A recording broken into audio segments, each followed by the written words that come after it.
এই শাস্তি হবে, এইভাবে আমি আমার উম্মতকে কি করেছি, সতর্ক করে দিয়েছি। আর যারা ভালো কাজ করবে তাদেরকে আমি জান্নাতের শুভ সংবাদ কি শুনিয়ে দিয়েছি।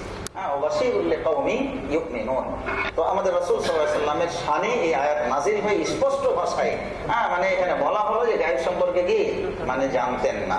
কিন্তু তারা কি বলে, এই মেরাজের আলোচনায় করতে গিয়ে তারা বলেন যে গায়েব সম্পর্কে আল্লাহ রাসূল সাল্লাল্লাহু আলাইহি ওয়াসাল্লাম মানে এটা জানেন, যে বলবে যে গায়েব সম্পর্কে জানতেন না, এরা হলো কি ইহুদির দালাল, এরা হলো কি ইহুদির দালাল। তো আমরা আল্লাহ রাসূল সাল্লাল্লাহু আলাইহি সাল্লামকে মানে একেবারে কি আল্লাহর সমকক্ষ মনে করি না, বরং আমরা আল্লাহ রাসূলকে ওই অতটুকুই সম্মান করি, মর্যাদা দিই। তারা তুচ্ছ-তাচ্ছিল্য করে বলে আমরা নাকি আল্লাহ রাসূলকে বড় ভাই বলি, নাউযুবিল্লাহ। এরকম কথা কেউ দাবি করেছে যে রাসূল আমাদের বড় ভাই? বা আমরা যারা সহি কথা বলি, এটা কি কেউ দাবি করেছে? যারা আহলে সুন্নাত ওয়াল জামাতে যারা দাবিদার, সালফে সালেহ, কেউ দাবি করেছে রাসূল আমাদের বড় ভাই? তারা দলিল দেয় যে আল্লাহ রাসূল সাল্লাল্লাহু আলাইহি ওয়াসাল্লাম, আমরা তো বলি যে আপনার কি যে কুল ইন্নামা সূরা আপনার কাহফের শেষ আয়াত, কুল ইন্নামা আনা বাশারুম মিসলুকুম ইউহা ইলাই আন্নামা ইলাহুকুম ইলাহুম ওয়াহিদ, যে হে নবী তুমি বলে দাও যে আমি তোমাদের মতোই মানুষ, তোমাদের মতোই মানুষ, রক্ত মাংস চলাফেরা সবকিছু তোমাদের মতোই, প্রসাব পায়খানা মানবিক যে চাহিদা সবকিছুই আমি করি। তবে পার্থক্য কি? পার্থক্য তো আল্লাহ তাআলাই করেছেন যে ইউহা ইলাইয়া আন্নামা ইলাহুকুম ইলাহুম ওয়াহিদ, আমার কাছে ওহী করা হয়। তা আমরা কি কেউ ওহীর দাবিদার? আমরা তো কেউ ওহীর দাবিদার না। পৃথিবীতে কোনো আলেম, কোনো বুজুর্গ আপনার কি ওহীর দাবি করে না, ওহীর দাবি আপনার করে না। তো এখানে তো পার্থক্য হয়ে গেল যে আল্লাহ রাসূল আমাদের যে মান মর্যাদা সম্মান সব দিকে কি পৃথিবীর সর্বশ্রেষ্ঠ কি মর্যাদাবান, এটা তো আমরা কেউ অস্বীকার করি না। আমরা তো বড় ভাই দাবি করি না, তাই না? তো এই সমস্ত অবান্তর কথাবার্তা বলে মানে মানুষকে কি মানে চমক লাগাই দেয়। এরপরে এমন দলিল দেওয়া হয় যে আল্লাহ রাসূল সাল্লাল্লাহু আলাইহি সাল্লাম কে আপনার নূরের তৈরি। তাহলে যেই হাদিসগুলো মানে এদের ভিত্তি হলে সমস্ত কবর পূজারী বিদাতীদের ভিত্তি হলো আপনার জাল বানাওয়ার হাদিস। এই হাদিস দিয়ে তারা মানে কি বেঁচে আছে। এই হাদিসগুলো যদি না থাকতো তাহলে দুনিয়াতে তাদের থাকারও কি মানে জায়গা হতো না। তারা বলে থাকে যে আল্লাহ রাসূল সাল্লাল্লাহু আলাইহি সাল্লাম যদি নূরের তৈরি যদি না হয় তাহলে আল্লাহর কাছে আপনার গেলেন কিভাবে? নূর না হলে তো নূরের কাছে গিয়ে আপনার যাওয়া যায় না, স্পর্শ করা যায় না, আপনার জ্বলে পড়ে গিয়ে আপনার ছারখার হয়ে যাবে। তো ছোট্ট একটা উদাহরণ দিই, এই যে লাইট থেকে আপনার নূর বা আলো পাচ্ছি না, তো এই লাইটের সাথে যতগুলো জিনিস আছে এগুলো তো লোহা আছে, কাঁচ আছে, তো এগুলো কি জ্বলে পড়ে ছারখার হয়ে যেতেছে নাকি নূরের আলোতে? একসাথেই তো আছে, ওটা থেকে তো আমরা আলো পাচ্ছি, জ্বলে পড়ে কি ছারখার হয়ে যাচ্ছে নাকি? তাহলে এই যে তাদের এই যুক্তি মানে এই যুক্তি দিয়ে তো আপনার চলবে না, আর ওই জাল হাদিস দিয়ে কি আপনার চলবে না। তারা যে সমস্ত হাদিসগুলো আপনার বলে, যেমন তারা বলে যে আল্লাহ রাব্বুল আলামিন তার নূর থেকে আমাদের রাসূল সাল্লাল্লাহু আলাইহি সাল্লামকে সৃষ্টি করেছেন, আর আল্লাহ রাসূলের নূর থেকে সারা বিশ্ব জগৎকে সৃষ্টি করা হয়েছে। তাহলে তো আমরাও নূরে, সারা বিশ্ব জগতের ভিতরে কি আমরা না? এই পৃথিবীর যত গাছপালা পশু পাখি যা কিছু আছে এগুলো কি আপনার সারা পৃথিবীর ভিতরে না? তাহলে তো সবকিছুই আপনার নূরের। বুঝে আসলো না? আসলো না? হাদিসটা তো জাল, কিন্তু যদি আল্লাহর নূর থেকে আল্লাহ রাসূলকে সৃষ্টি করা হয়, আল্লাহর রাসূলের নূর থেকে যদি সারা বিশ্ব জগৎ সৃষ্টি করা হয়, তাহলে পৃথিবীর সবই তো নূর, পৃথিবীর সবকিছু নূর হয়ে গেল না? তাহলে এই যে তাদের এই কথাগুলো আপনার কি মিথ্যা কথা। তো আল্লাহ রাসূল যদি আপনার নূরের হয় তাহলে তার মা কিসের ছিলেন? নূরের পেটে মানে উনি তো নূরের হওয়া দরকার, নূর না হলে তো নূর আপনার ওখানে সৃষ্টি হওয়া মুসিবতের কথা না? আল্লাহ রাসূল তাহলে নূরের, আল্লাহ রাসূল যদি নূরের হয় তাহলে ওই নূরকে মানে যার সৃষ্টি তার মাতৃগর্ভে, তাহলে ওনাকেও তো আগে নূর দিয়ে কি করতে হবে? তৈরি করতে হবে। তাহলে যদি আপনার মা আমেনা যদি আপনার কি হয় নূরের হয়, তাহলে তার বাবাও নূরের, নাহলে তার বাবার এই থেকে মায়ের ভিতর থেকে আবার কিভাবে মাটি বের হয়ে আসলো বা নূর বের হয়ে আসলো, এরকম করতে করতে যদি দেখা যায় তাহলে আদমও তো আপনার কি আপনার নূরের। এই হলো থিওরি। ঠিক এরকম ভাবে যে তাদের থিওরি বা যুক্তিগুলো দেখেন, এরকম ভাবে যদি ধরা হয় যে নূরের জান্নাত হলো নূরের, জান্নাতটা আপনার কি নূর না? জান্নাত হলো নূর, ওখানে আলো। তো আদম আলাইহিস সালামকে তারপর আসমান নূর, তারপর আমরা এগুলো সবই কি নূর, নূরের। এখন ওই নূরের তৈরি জায়গাগুলোতে বসবাসের জন্য ফেরেশতারাও নূরের, তো তারা যার কারণে ওখানে বসবাস করে। তো তাদের থিওরি হলো যে আল্লাহ রাসূল যদি নূরের না হয় তাহলে আসমান ভেদ করে কি করে গেলেন? নূরের ভিতর দিয়ে নূর হতে গেলে আপনার কি আল্লাহ রাসূলও নূর, আসমান জমিনও নূর, আসমানও নূর, তাহলে সেই নূরের ভিতর দিয়ে কি চলে গেছে, কোনো অসুবিধা হয় নাই। আল্লাহ রাসূল যদি আমরা মাটির তৈরি বলি তাহলে এটা মর্যাদা কমিয়ে দেওয়া হলো এবং সেই নূরের ভিতর মধ্যে যাওয়াও কি সম্ভব ছিল না। এই মেরাজের হাদিসগুলো দিয়ে তারা এই সমস্ত কথাবার্তা বলে যে আপনার কি আল্লাহ রাসূলও নূরের তৈরি। তো এখন আমরা আদম আলাইহিস সালামকে যখন তৈরি করা হয়, কোথায় তৈরি করা হয়েছিল? জান্নাতের আপনার আসমানে তৈরি করা হয়েছিল, এবং আসমানে তৈরি করার পরে তাকে সিজদা করার হুকুমও দেওয়া হলো, এবং তাকে থাকার জায়গা দেওয়া হলো কোথায়? জান্নাতে। আদম আলাইহিস সালাম কোথায় ছিলেন? জান্নাতে ছিলেন। তো জান্নাত যদি নূরের হয়, আসমান যদি নূরের হয়, তা আদম আলাইহিস সালাম মাটির তৈরি হয়ে সেই নূরের জায়গাতে কেমন করে থাকলেন? আপনারা জবাব দেন। যে আদম আলাইহিস সালাম মাটির তৈরি ছিল, তো সে যদি আপনার জান্নাতে নূরের তৈরি জান্নাতে যদি থাকতে পারে, আসমানে যদি থাকতে পারে, তাহলে আমাদের নবী মুহাম্মদুর রাসূলুল্লাহ সাল্লাল্লাহু আলাইহি ওয়াসাল্লাম কেন আপনার যেতে পারবে না? অসুবিধা কোথায়? মাটির তৈরি যদি হয় তাহলে উনি যেতে পারবেন না। কেন যেতে পারবেন না? যেই জান্নাতে আদম ছিল, জান্নাত থেকে তো আদমকে পরবর্তীতে গিয়ে আপনার মানে বের করে দেওয়া হলো, দুনিয়াতে পরবর্তীতে বের করে দেওয়া হলো। তো যেই আদম আলাইহিস সালাম আপনার জান্নাতে নূরের তৈরি জান্নাতে, এরপরে আপনার আসমানে নূরের তৈরি আসমানে থাকা আপনার কি থাকতে যদি সক্ষম হয়, তাহলে আমাদের নবী মুহাম্মদুর রাসূলুল্লাহ সাল্লাল্লাহু আলাইহি ওয়াসাল্লাম তার যাওয়াটাও কি যেতেও উনি সক্ষম হবেন, এতে কোনো সন্দেহ নাই। তো যাই হোক সম্মানিত ভাইরা, তাদের এই আজগুবি বানাওয়াট কথাবার্তা কোরআন এবং হাদিসের সাথে এত সাংঘর্ষিক, যে যা বলার কি কথা নয়। আল্লাহ রাসূলের উপর মিথ্যা কোনো হাদিস বলে, যেটা আল্লাহ রাসূল বলেন নাই, সেটা আমরা আল্লাহ রাসূলের নাম দিয়ে যদি আপনার মানুষের কাছে ব্যক্ত করি, তাহলে আমাদের অবধারিত আমাদের ঠিকানা হবে কোথায়? এই জন্য তাদেরকে আরো গবেষণা করতে হবে। তারা এমন কথাবার্তা বলে যে আপনার আল্লাহ রাসূলের কবরে গিয়ে সালামটা পর্যন্ত আমরা দিতে পারি না। তারা এত আল্লাহর দুশমন এবং হাদিসের দুশমন, কোরআনের দুশমন। মানে আল্লাহ রাসূলের রওজায় গিয়ে তারা যে বিদআতি কাজকর্মগুলো করতে পারে না, একটু দুরূদ পাঠ করতে পারে না, এই জন্য তারা মনে অনেক কষ্ট পায়। যদি ওই সমস্ত বিদআতিদের সুযোগ যদি আপনার করে দেওয়া হতো, মসজিদে নববীতে যদি খানকা তৈরির যদি আপনার কি সুযোগ যদি থাকতো, তাহলে এই সমস্ত কবর পূজারীরা আপনার কত লক্ষ যে খানকা আপনার মদিনা শরীফ আপনার তৈরি করতো, মিলাদের আখড়া বানাতো, আপনার তার কি হিসাব থাকতো না।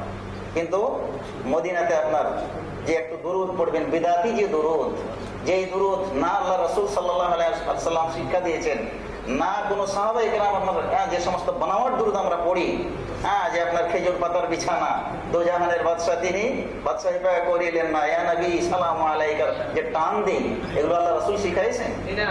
এগুলো বানাওয়াট কথাবার্তা বলে এত চমক মানে মানুষকে লাগায়। দুরুদে তাজ, দুরুদে কি মানে ফাতেমি, দুরুদে কত রকম দুরুদ যে বানিয়েছে সমস্ত বিদআতিরা। যে দুরুদ আল্লাহ রাসূল সাল্লাল্লাহু আলাইহি ওয়াসাল্লাম শিক্ষা দিলেন, সেই দুরুদ আমাদের সুন্নতি দুরুদ আমাদের মুখ দিয়ে কি আসে না। আর তারা দাবি করে যে আমরাই রাসূলের সবচেয়ে আশিক, রাসূলের সবচেয়ে কি রাসূলকে সবচেয়ে বেশি ভালোবাসে। যদি বেশি ভালোবাসতেন তাহলে অবশ্যই নবী মুহাম্মদুর রাসূলুল্লাহ সাল্লাল্লাহু আলাইহি ওয়াসাল্লামের শিক্ষা দেওয়া যে দুরূদ, সেই দুরূদ পাঠ করতে আপনারা কি অভ্যস্ত হতেন, সেই দুরূদ আপনারা কি পাঠ করতেন। কিন্তু সেই দুরূদ আপনাদের ভালো লাগে না কেন? যে ওই দুরূদের ভিতরে মজা নাই, ওই দুরূদের ভিতরে টাকা পাওয়ার কি সুর নাই। যার কারণে ওই দুরূদ পড়ে আপনার কি সমাজের লোকের কাছ থেকে আপনার কি টাকা বের হবে না। এই জন্য নিজেরা আপনার হাজারো রকমের দুরূদ আপনারা বানিয়ে নিয়েছেন এবং রাসূলের উপর দুরূদ পাঠ করছেন। এই দুরূদ আল্লাহ রাব্বুল আলামিন কবুল করবেন, এই দুরূদ আমাদের নবী মুহাম্মদুর রাসূলুল্লাহ সাল্লাল্লাহু আলাইহি ওয়াসাল্লাম কবুল করবেন, কোশ্চেন কালেও কি কালেও না। তো যাই হোক সম্মানিত ভাইরা, আল্লাহ রাসূলের মেরাজ যে হয়েছিল এটা কি বাস্তব কথা।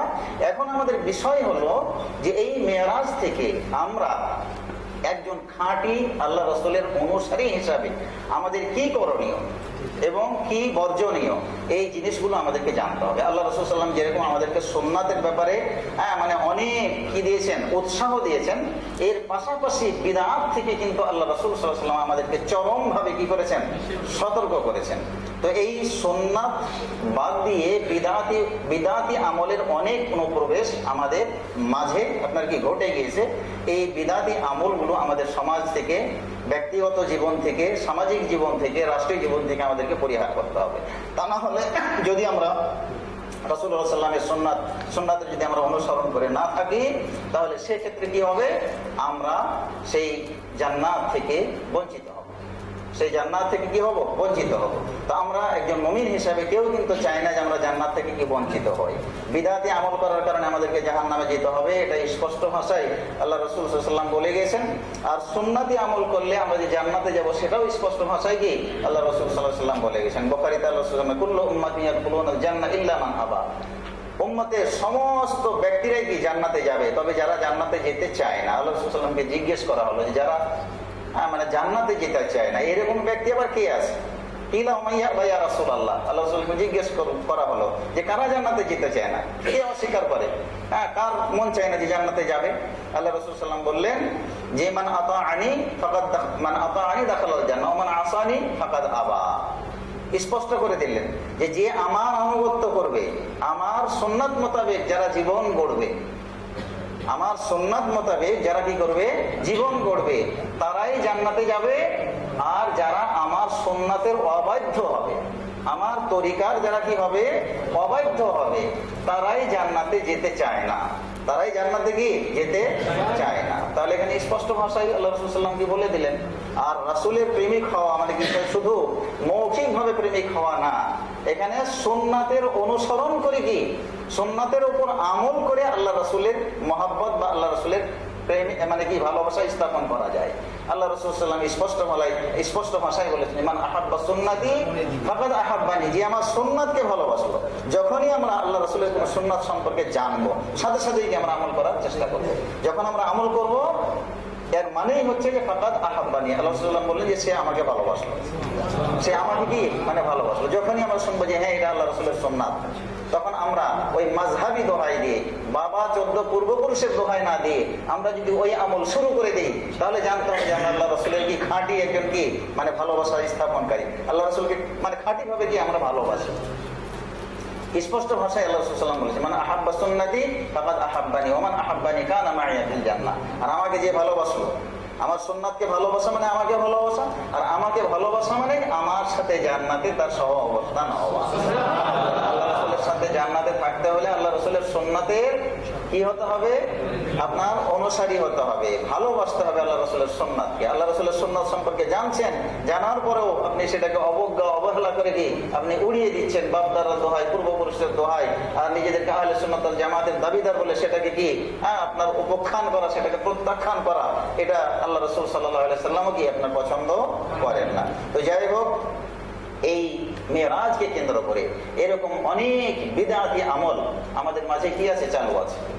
অনেক বিদআতি আমল কি আছে? আমাদের মাঝে চালু আছে। তো মেরাজ যে হয়েছিল, আল্লাহ রাসূল সাল্লাল্লাহু আলাইহি ওয়াসাল্লাম ফিরে আসার পরে এই ঘটনা যখন আপনার কি মানে ব্যক্ত করবেন, তো আল্লাহ রাসূলও মানে চিন্তায় পড়ে গেছেন যে আমি এটা কি করে বলি, আমি আমার জাতির কাছে এই ঘটনাগুলো কি করে বলি, কি করে তারাকে আমি বিশ্বাস করাতে পারি। আল্লাহ রাসূল সাল্লাল্লাহু আলাইহি ওয়াসাল্লামও কিন্তু আপনার চিন্তায় পড়ে গেছিলেন। তার একটা দৃষ্টান্ত এখানে তুলে ধরা হয়েছে যে আল্লাহ রাসূল সাল্লাল্লাহু আলাইহি ওয়াসাল্লাম যখন ফিরে আসলেন, ফিরে আসার পরে যখন মক্কাবাসীদের কাছে এই মেরাজের তাৎপর্য সম্পর্কে যখন বর্ণনা দিলেন, তখন আপনার মুশরিক যারা মুশরিক এবং যারা কাফের ছিল, এরা আল্লাহ রাসূলের এই কথা শুনে এমন মানে হাসতে লাগলো, মানে ইয়াযহাকুন ওয়া ইয়াসখারুন ওয়া ইউকাযযিবুন, মানে হাসতে মানে চরমভাবে হাসাহাসি শুরু করে দিল। তারপরে তামাশা আল্লাহ রাসূলের সাথে ঠাট্টা বিদ্রূপ শুরু করে দিল। এরপরে আল্লাহ রাসূলকে তারা মিথ্যাবাদী হিসাবে তারা কি করলো? সাব্যস্ত করার চেষ্টা করলো। এরপরেও কি মানে ক্ষান্ত হলো না। এখন আল্লাহ রাসূলকে মানে আরো ধরে বসলো যে ঠিক আছে, তুমি তো যে পাগলামি কথা আমাদেরকে শোনালে, এটা তো আমাদের বিশ্বাস হচ্ছেই না, তো ঠিক আছে, যে তুমি যখন গেছো মক্কা থেকে মসজিদে আকসায় গেলা, সেখানে গিয়ে নামাজ পড়ালা সমস্ত নবী আম্বিয়া ইকরামদেরকে নিয়ে, তো মসজিদে আকসা যেহেতু দেখেছো, তো একটু মসজিদে আকসার বর্ণনাটা দাও। মসজিদে আকসা মানে তৎকালীন যুগে আপনার মানে যাওয়া আসা খুব বেশি ছিল। তো এখন মসজিদে আকসা তারাও যেহেতু দেখেছে, তা আল্লাহ রাসূলের কাছে মসজিদে আকসা কিছুটা কি নমুনা বা বর্ণনা চাইলেন যে ঠিক আছে, মানে মসজিদে আকসার একটু বর্ণনাটা দেন। যেরকম আমরা দুবাইয়ে থাকি, এখন দুবাইয়ে থাকলে দেশে গিয়ে যদি গল্প করি যে দুবাইয়ে কি কি আছে বলো দেখি, তা আমরা না দেখলে তো বলতে পারবো না, তাই না? আমরা দুবাইয়ের টাওয়ার মাওয়ার এই সেই অনেকে বানিয়েছেন, তো এগুলোর বর্ণনা কি দিতে পারবেন? তো না দেখলে তো বর্ণনা দেওয়া যায় না। তো আল্লাহ রাসূল সাল্লাল্লাহু আলাইহি ওয়াসাল্লামের কাছে বর্ণনা চাইলেন যে আপনি যে দেখেছেন বলে দাবি করতেছেন, ঠিক আছে, তো মসজিদে আকসার কিছুটা বর্ণনা দেন, মানে কোন দিকে কোথায় কি আছে না আছে, এটার একটু বর্ণনা দেন। তো যাই হোক, আল্লাহ রাসূল সাল্লাল্লাহু আলাইহি সাল্লাম আব্দুল্লাহ ইবনে আব্বাস রাদিয়াল্লাহু তাআলা আনহু থেকে বর্ণিত, আল্লাহ রাসূল সাল্লাল্লাহু আলাইহি ওয়াসাল্লাম বললেন, লাম্মা কানা লাইলাতুন উসরিয়া বি ওয়া আসবাহতু বিমাক্কা, যখন আমি মেরাজ করে আসলাম, এসে যখন সকাল হয়ে গেল, মক্কায় এসে যখন সকাল হলো, তো ফাযিলতু বিআমরি, এই ব্যাপারটা নিয়ে আমি খুব দুশ্চিন্তায় পড়ে গেলাম যে আমি যদি আমার এই জাতির কাছে বলি তো নিশ্চিত ভাবে আমার এই জাতি আমাকে মিথ্যাবাদী বলবে, মিথ্যাবাদী আমাকে বলবে। ফাকাআদা মু'তাজিলান হাযিনান, তো আল্লাহ রাসূল সাল্লাল্লাহু আলাইহি সাল্লাম বসে পড়লেন, মানে ভাবতেছেন কি করা যায় বসে পড়লেন এবং খুব চিন্তিত হয়ে পড়লেন যে আমি কি করে এটা আমার জাতির কাছে কি বর্ণনা দেই। ফামাররা আবু জাহালিন, ইতিমধ্যে আবু জাহাল আল্লাহ রাসূল সাল্লাল্লাহু আলাইহি ওয়াসাল্লামের পাশ দিয়ে মানে অতিক্রম করছিলেন। আল্লাহ রাসূলের এই দুরবস্থা দেখে, পেরেশানি দেখে, সেই আবু জাহাল যেহেতু তার চাচা, তো সে এসে আল্লাহ রাসূলের পাশে বসে পড়লেন। যখন বসে পড়লো, ফাকালাহু কাল মুস্তাজি, আল্লাহ রাসূল সাল্লাল্লাহু আলাইহি ওয়াসাল্লামকে মানে বিদ্রুপ করে, যেরকম কোন বিদ্রুপকারী কাউকে বিদ্রুপ যখন করে তো এরকম ভাষা প্রয়োগ করে, তখন আবু জাহাল আল্লাহ রাসূল সাল্লাল্লাহু আলাইহি ওয়াসাল্লামকে বলল যে হাল কানা মিন শাইইন, তুমি যে মেরাজের যে ঘটনাটা বর্ণনা করতেছো, যে এত কিছু দেখছো, এত কিছু করেছো, তো এই ব্যাপারে কি তুমি কোনো তথ্য দিতে পারবে? ফাকাল রাসূলুল্লাহ সাল্লাল্লাহু আলাইহি ওয়াসাল্লাম, তো আল্লাহ রাসূল সাল্লাল্লাহু আলাইহি ওয়াসাল্লাম বললেন যে নাম, হ্যাঁ দিতে পারবো। কালা মা হুয়া, তুমি কি তথ্য চাও বা তুমি কি জানতে চাও? তো আবু জাহাল বললো যে আচ্ছা ঠিক আছে। কালা ইন্নাহু উসরিয়া বি আল-লাইলা, তো আল্লাহ রাসূল সাল্লাল্লাহু আলাইহি ওয়াসাল্লাম যখন আবু জাহাল প্রশ্ন করলো যে কি জানতে চাও, তখন আল্লাহ রাসূল সাল্লাল্লাহু আলাইহি ওয়াসাল্লাম জানাতে শুরু করলেন যে আজকে রাতে আমাকে কি করা হলো, আল্লাহ তাআলার কাছে নিয়ে যাওয়া হলো। আমার খালিকের সাথে দেখা করার জন্য আল্লাহ তাআলার কাছে কি করা হলো, আমাকে নিয়ে যাওয়া হলো। কালা ইলা আইনা, তো মানে রাতে ভ্রমণ করা হলো এবং সর্বপ্রথম আমাকে নিয়ে যাওয়া হলো কোথায়, মানে আবু জাহাল আবার জিজ্ঞেস করছে ঠিক আছে রাতে ভ্রমণ করে তোমাকে নিয়ে যাওয়া হলো কোথায়? আল্লাহ রাসূল সাল্লাল্লাহু আলাইহি ওয়াসাল্লাম বললেন যে আমাকে নিয়ে যাওয়া হলো সর্বপ্রথম বাইতুল মাকদেস। কোথায়? বাইতুল মাকদেসে নিয়ে যাওয়া হলো। তো ঠিক আছে, বাইতুল মাকদেস তুমি গেলাম। কালা সুম্মা আসবাহতা বাইনা যাহরানিনা, তখন আরো বিদ্রুপ করে বলছে যে তুমি বাইতুল মুকাদ্দাস চলে গেলে এখান থেকে, আর এই মুহূর্তে আবার তুমি আমাদের মাঝে বসে আছো, এটা কি করে? বলতেছে তুমি বাইতুল মুকাদ্দাস চলে গেছো, বলছে যে আমাকে আজকে রাতে নিয়ে যাওয়া হয়েছে, তো তুমি আমাদের মাঝে এখন কি করে বসে আছো, সকাল করেছো কিভাবে, এটা কি করে হয়, সম্ভব হয়? মানে তখনকার যুগে আপনার কি 1 মাসের রাস্তা, তো মানে আশ্চর্য হয়ে তখন জিজ্ঞেস করছে যে তুমি এই বাইতুল মুকাদ্দাস ভ্রমণ করে চলে আসলা রাতের মধ্যেই, আর আমাদের মাঝে তুমি এখন মানে বসে আছো, এটা কি করে সম্ভব? তখন মানে সে আল্লাহ রাসূল সাল্লাল্লাহু আলাইহি ওয়াসাল্লাম বলেন যে নাম, হ্যাঁ আমি গেছি।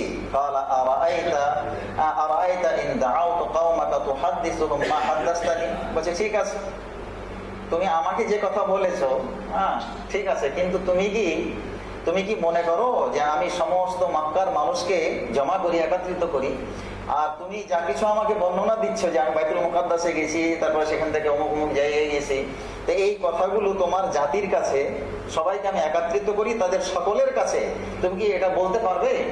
আল্লাহ রাসূল সাল্লাল্লাহু আলাইহি ওয়াসাল্লামকে মানে প্রশ্ন করা হলো। ফাকাল রাসূলুল্লাহ সাল্লাল্লাহু আলাইহি ওয়াসাল্লাম না, যাহা নির্দ্বিধায় আমি বলতে পারবো, নিঃসংকোচে আমি কি মানে বলতে পারবো, কোনো অসুবিধা নাই। ফাকালা, তো আবু জাহাল তখন বললো হায়া ইয়া মাশারা বানি কাব মিন লুয়াই, মানে তার জাতিকে, তার গোষ্ঠীকে আপনার ডাক দিয়ে বলছে যে তোমরা হে বানি কাব বিন লুয়াইয়ের মানে সন্তানেরা, যা গোত্রের লোকেরা, তোমরা সবাই মিলে কি মানে আসো। হাত্তা ইনতাফাদাত ইলাইহিল মাজালিস, মানে তারা সবাই মিলে আল্লাহ রাসূল সাল্লাল্লাহু আলাইহি ওয়াসাল্লামের কাছে এমন বিরাট মাজলিস আকারে কি মানে লোক সমাগম ঘটে গেল, বিরাট লোক সমাগম কি আল্লাহ রাসূল সাল্লাল্লাহু আলাইহি ওয়াসাল্লামের কাছে আপনার ঘটে গেল। ওয়াজাউ হাত্তা জালাসু ইলাইহিমা, এরপরে তারা সবাই এসে আল্লাহ রাসূল এবং আবু জাহালের পাশে তারা এসে কি মানে বসে গেল, যে কি ঘটনা, কি জন্য আপনার আহ্বান করা হলো।